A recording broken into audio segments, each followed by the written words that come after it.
Hi guys, welcome back to my YouTube channel, and this is part number 2 of the BMW 310R. We're going to take it for a spin today. It's a lovely day, and as I said before, we're going to take it on the tarmac. We're going to check the cornering, the comfort, the vibration, see how well or how bad the brakes are working. Then we'll take it back to what I call a Belgian cobblestone road, which is very bumpy. We'll test the suspension. And then finally, we're going to take it up to some winding country roads and check all the cornering and all this, and then see how good that goes. After that, I'll take it to the city, and we'll do some tests in the city, and I'll show you how maneuverable this bike is. And at the end, I will do a speed test, but a bit different than what most people do. I will do it uphill. All right, so it's time to get on the bike and get going. Well, one of the things that annoyed me when I got this bike was actually the brake pedal. It's this one right here. And it sits so far inward that I'm afraid if I have to do an emergency stop, I'm going to miss it. You know, it's just on the edge. So I noticed that the newer models have it a little bit more outward point, but it looks like BMW has already resolved the issue. The mirrors are another little negative aspect, I think, because they are so much inward. If you sit on the bike, you can't see much behind you.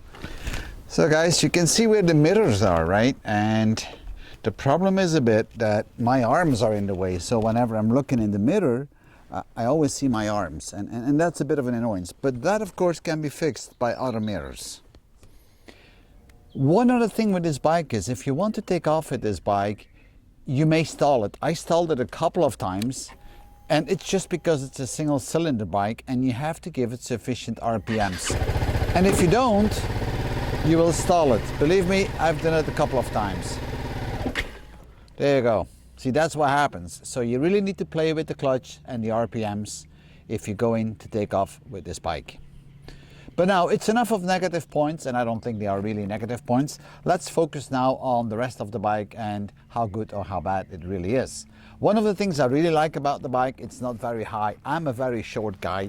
I'm only 1.68 meters, and for me, touching the ground with my feet is always an issue. And with this bike, I can touch the ground with my both feet. Although I have to stand on my tips almost, but it's good because a taller bike is an issue for me. And if you're looking for a central stand, this bike doesn't have one. It only has a side stand. But you can buy from BMW a special stand to lift up the bike. So whenever you have to do the chain adjustment, you can put that little stand and put the bike on it and use it. I was a bit surprised as well that it didn't have a central stand, but then again, I don't mind because that typically is not very nice to look at anyhow. All right, so now it's time for a road test. Oh, this bike shifts like smooth butter. It shifts up and down easily. In fact, you can even shift it out with the clutch. That's how easy it goes. So this is really enjoyable. And this bike has very low mileage, so it only has about 600 kilometers, and still the gearbox is so smooth.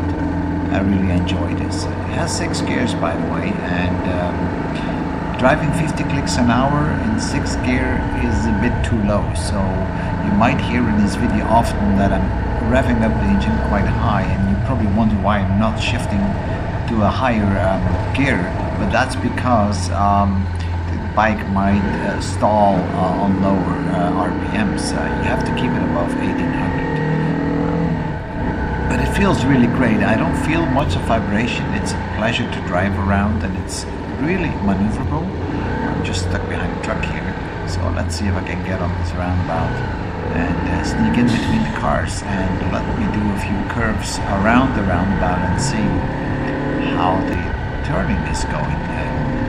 Now that feels quite good, and that's because the gravity point of this bike is very low, and BMW has put up great tires from the start. They actually have Michelin tires fitted, and that's really helping it. So it really works well. Now, acceleration of this bike is, I think it's good. Now, it doesn't have a lot of horsepower. It has 34 horsepower, but still, if you pull the throttle open, it moves forward, and I really enjoy this. This is great riding, and there's not a lot of vibration for a monocylinder bike. I'm sorry. Yeah, I'm gonna try to sneak by the cars, but there's not enough traffic to show how easy it is to move in and out of the lanes of the cars. But hopefully, I get more traffic further down the road. But again, I said, let's try the city and see what that gives us. It looks like a weird day today, so I'm just gonna stop on the side here for a minute, and then we can start thinking about what we're gonna do. So I'm going to take the bike now through the city, and don't be surprised if I do strange maneuvers that I shouldn't be doing. I just want to show you what you can do with this bike and how maneuverable it is. It's by far not really legal to drive like this, so keep that in mind. Nor is it very safe to drive, but this is just a demonstration on how good maneuverable the bike is in the city. I mean, this is probably one of the better city bikes. And the funny thing is, even on these speed bumps, you don't feel them. The suspension is really, really good. I think shifting is great in the city as well. The gears are just laid out perfectly for that. So I'm getting close here to the marketplace, and I'm going to try to pass those cars, and I'm going to drive on the sidewalk. But you see that just slanted stone here, so I'm jumping onto that one.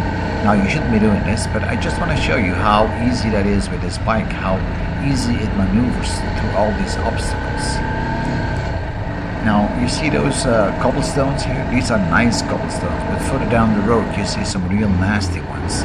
Oh, here I have the right opportunity to sneak by the cars and show you how easy it is to get by. And you shouldn't do it normally, but it just shows how easy it is to drive this bike. It's a light bike, it's a narrow bike, and that's what makes it so good to drive in the city. And as you can see, it's getting pretty busy here. So, and people come from all kind of areas. Oh, there's another guy there, and he didn't even see me. That's typical, right? People don't see bikers. Right, so let me get back on the, would say, highway. It's not really a highway, it's an expressway, and then we can speed up a bit, and then we can start our speed test.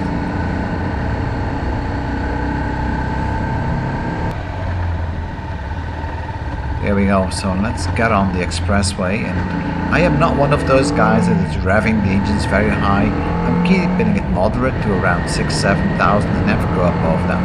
Now the torque on this bike starts really around 8,000. It needs to have it from the RPMs, but I don't like RPMs. Oops, there's a truck. See, if I pull up the throttle, it really pulls up fast. And that's the fun part about this bike. It has so much torque, although it doesn't have a lot of horsepower. Right. Now here, let's start to swing in a bit. Now, you shouldn't be doing this, but see how easy it is to get through all those cars? It's like one big spaghetti, but because the bike is so narrow and so short and maneuverable and light, you can do all this. I can't see me doing this with a big bike, but maybe you guys can, but I can't. So I'm going to stop a little bit further down. So what we're going to do here is a little bit of a speed test, and this is going uphill. And I'm doing it uphill, but I'm not going to redline the engine because I don't think that's right. So let's go. Oh, this is going pretty good. I mean, I like that. I think I'm going to end up around 5 to 6 seconds. And it really worked well, 0 to 100. But again, I did not redline the engine because I don't like to redline the engine. I didn't go above 7,000-8,000 RPM. So when the engine is older, I'm going to do it. But not now. All right. Oh, look, this is fun. Traffic cues. I guess that we all used to that. See, and you can sneak through all those little holes with this bike, and it steers very well and very precise. And even on low speeds, it's easy to keep your balance. I'm driving here on this white line just to show you that. And it's easy. I haven't even touched the ground with one leg, and to be very honest, I am not a very, very, very professional driver. But still, it is easy. You see, you can sneak in between all these narrow spaces and then, get in front of the traffic queue. It's quite legal, actually, to be honest, in Belgium to do this kind of driving in between the cars. Of course, you shouldn't cross a white line, which I actually did. Wow, now we got stuck. It seems like there is a bicycle racing contest going on, and where I live, this is quite popular, and a lot of these bicycle races, they are really messing up my area quite often because they cause a lot of traffic. So we're gonna hit some nice dirt roads or forest roads, and to see how the bike is doing. And we're going to try it uphill and downhill and then see how the bike behaves. But so far the bike has been very comfortable. I've done over 100 kilometers with this bike in one go, and to be honest, I wasn't tired and my butt didn't hurt at all. The saddle is very good, surprisingly good, despite the fact that it's so thin. Happy to see that cars move aside a bit for us. So you can see on the road here and there that it's having bumps and little holes, and still the bike performs well, holds the road well. I haven't even had one slippage so far, or a heavy bump. It just takes it well, and I like it how it smoothly goes through the curves. It doesn't take a lot of effort. Now here we are hitting one of those forest roads, and those you have to be careful. And I took this road especially to try the bike out because there's a lot of debris on the road, a lot of gravel and little branches, and it can become very slippery. So I'm going to do a few ABS tests and braking tests to make sure that the wheels are not blocking. But I'm going downhill here just to show you, and I kept it a bit in low gear because it's going downhill, and if you go downhill you don't want to be in a high gear because you want to brake on the engine and not actually with the brakes. And this bike is doing very well because we're gonna hit here in a few seconds a very, very steep descent. It may not look like this on the video, but it really is, believe me.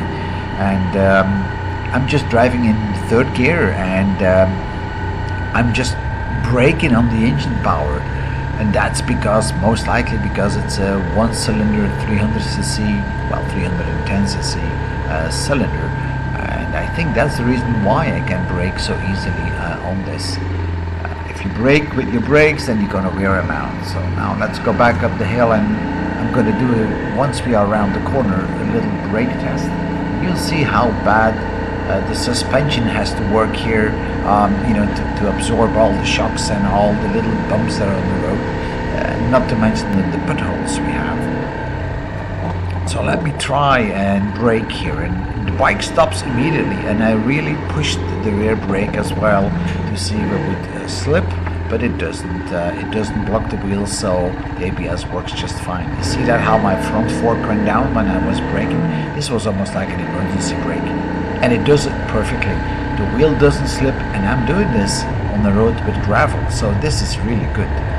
Right, so enough of the forest. So now let's hit the road, and we're going down to some more fun roads, the real Belgian cobblestones, and those are very, very bumpy roads and can be very dangerous when they're wet because they become very slippery. Now the bike really works well in all circumstances. So far I haven't had any issues. Now the bike is shaking a little bit. I mean, not, I shouldn't say shaking, it's vibrating, but you can see how the shock absorbers in the front fork is working, and it keeps the wheels down onto the cobblestones. It's amazing. You don't feel it, you don't bump around on this, and that is what I think BMW did real well. The front fork is really picking up all the bumps, and the rear suspension with this monoshock does a good job as well. You don't feel it, and you can actually see it on the camera, which is mounted on the front of the bike, that it is solid. Well, here I got a little bit unlucky. Actually, because of the bicycle race, there's a lot of buses out there, and the guy there, I mean, he's a very nice chap, and he started to talk to me about the job he's doing. He's a biker as well, so we bikers tend to talk with each other, and you know, he's a big guy and has a big bike. I'm a small guy with a small bike, but still we talk. Anyway, we're gonna continue on the cobblestone road, and you can see how bad these roads are, and the bike hasn't slipped. It feels good, it doesn't rattle, and the steering is very accurate. In fact, I'm really surprised about this whole bike, that it is so solid on this kind of roads. And it's not even a GS. I can imagine if it was a GS it would be different, but look on that shock absorber, how hard that is working just to keep that tire rolling over all these cobblestones and all the bumps and the holes and the potholes. It really works hard to do that, and you can feel it. You feel safe. It's like it's glued on the road. And I think again, the suspension is really BMW quality here. Right, so we are out of cobblestones. You've seen enough of the cobblestones, so I'm going to hit the road back home and make some speed again. And hopefully we have some more traffic to swing through. Well, here we go. Close to the city again, and I'm just going to pass all the trucks. I have accelerated this video a little bit though, guys.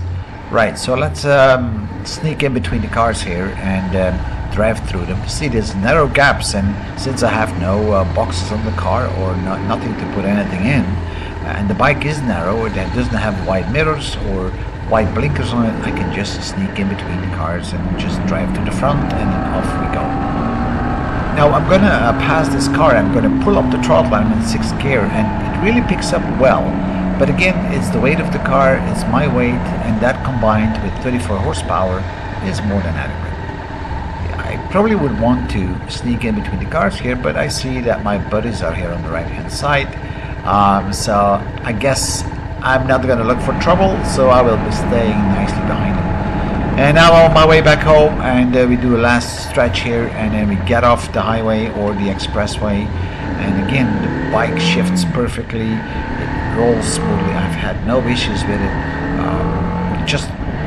Yeah, a great bike to tour around in the city and even on the country roads. I don't think it's an issue at all to drive for an hour or more than an hour with this bike. It just does it. I've done it, and it's perfect. Now I'm going to try one more thing, and that's a little bit further down. I believe we have actually a speed bump. In fact, we have 2 speed bumps, and I'm just going to go over it around with a speed of about 50 clicks an hour. By the way, guys, I haven't been speeding at all in any of these videos. Maybe once when I did the 0 to 100 acceleration test, where I was only allowed 90. But for the rest, I haven't been speeding whatsoever. It may seem fast here, but I'm not going that fast. I'm going around 50, which is the allowed speed in this area. Now here I'm going to speed up a little bit because I want to hit the speed bumps at around 55 and just see how that goes. Here's the first one, and the bike just picks it up nicely. I mean, this smooth, very smooth. And the funny thing is with speed bumps here, with some bikes you get this oscillation afterwards. It's going up and down a bit. Not this bike. It dives a little bit when it hits the speed bump, and when you get off it, and that's it. There's another one coming right here, and you know, it doesn't really do anything for you. It's perfect. So we are back home, and let's draw our conclusion. But hey, I'm arriving with a big smile on my face because I think this was a real. So guys, we are back, and I guess it's time for final conclusion. I think this is a pretty good bike. We did an acceleration test, and that went pretty well, uphill even. We then also drove through the city. We did some maneuvers. We were swinging in and out of the cars. We did some dangerous maneuvers that you shouldn't be doing, but it was just to show that actually the bike is very maneuverable. We did cobblestones, and the suspension was great. We did some brake tests. I don't know if you could actually hear it or see it, but the ABS system works just great. Overall, the bike behaved very well. Even on the cobblestones, the suspension kept the tires stuck to the road, so I was not bumping around like on some bikes. So overall, I think this is a great bike. It really works well. It accelerates fast enough for me. I think BMW did a real good job on this bike. So there's not much to be said about on this bike that is negative, except a few little things like the foot pedal for the brake and the mirrors. But these are small things. I mean, this is nothing really which is important. Anyhow, I'm looking forward to hear from you and to see some stuff from you on how you have experienced your BMW 310R. Thank you for viewing, and I'll see you in my next video.